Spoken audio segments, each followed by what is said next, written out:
En este breve video vamos a hablar también brevemente sobre un concepto que ha aparecido últimamente en internet, que es un concepto muy interesante y que habla acerca del Cristo teosófico, y sobre el cual la gente hace pues muchas preguntas, ya que se confunden porque piensan que Cristo o fue teósofo o es que la religión cristiana se confunde con la teosofía. En realidad la explicación a este tópico y a este tema de interés es muy sencilla. Resulta que Cristo, cuando se reencarnó en Jerusalén, no solamente dio una sola enseñanza, sino dos, y él lo decía claramente. Él dijo que a la gente del pueblo había que enseñarle con parábolas y con cosas sencillas, puesto que eran pues, y valga la redundancia, personas más sencillas, que inclusive eran el pueblo raso. Así que para ellos él dio la enseñanza correspondiente a la era de Piscis, una enseñanza correspondiente a la devoción, mediante el cual las personas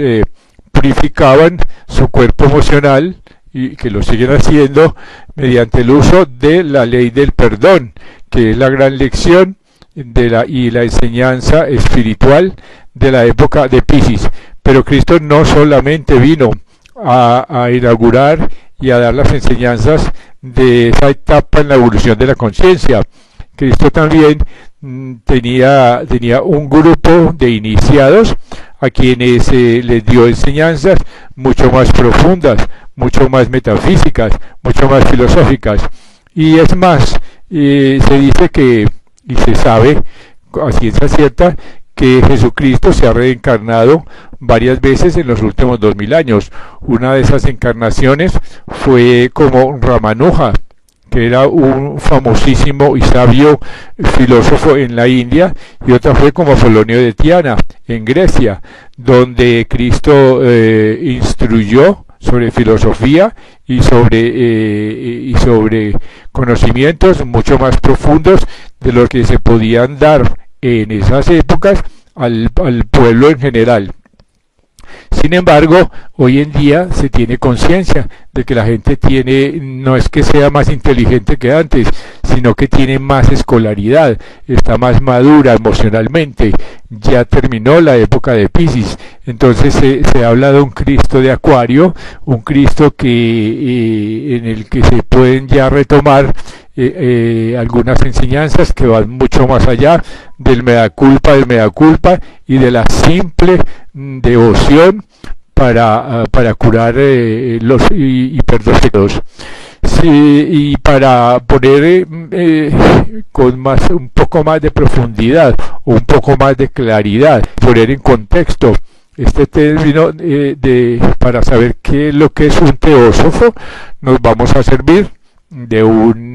libro llamado Glosario Teosófico, escrito por la filósofa rusa Elena Blavatsky, que fue la fundadora de la Sociedad Teosófica, para saber mejor qué se entiende por teósofo. Este libro dice lo siguiente: teósofo viene del griego teos, que significa Dios, y sofos, que significa sabio. Se define pues como una persona que profesa la teosofía, y con este nombre se han denominado muchos místicos en varios periodos de la historia. Así que los neoplatónicos de Alejandría eran teósofos. Los alquimistas y cabalistas durante los tiempos medievales eran igualmente llamados así, y también los maretinistas y los quietistas y otras clases de místicos, ya sea que ahora hacen de un modo independiente o ya incorporados en una fraternidad a esta sociedad. Así que todos los verdaderos amantes de la sabiduría y de la verdad divina tenían y tienen el derecho a tal denominación, mejor que aquellos que, apropiándose dicho título, viven una vida o ejecutan acciones opuestas a los principios de la teosofía. Dijo el hermano teósofo Kenneth Mackenzie, los teósofos de los pasados siglos enteramente especulativos y que no fundaron escuelas, sin embargo han ejercido sin cesar una silenciosa influencia sobre la filosofía y sin duda alguna, cuando llega el tiempo, muchas ideas así presentadas en silencio pueden sin embargo dar nuevas direcciones al pensamiento humano. Una de las maneras como estas doctrinas han alcanzado no solo autoridad, sino también fuerza, ha sido entre ciertos entusiastas de los grados superiores de la masonería. Esta fuerza, con todo, hasta un grado considerable, ha desaparecido con los fundadores y la francmasonería moderna, ya que contiene vestigios de influencias teosóficas. Por muy acertadas y bellas que hayan sido algunas de las ideas de algunos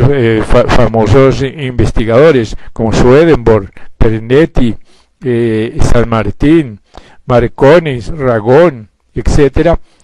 tienen en realidad muy poca influencia directa sobre la sociedad. Esto es cierto tratándose de los teósofos de los 3 últimos siglos,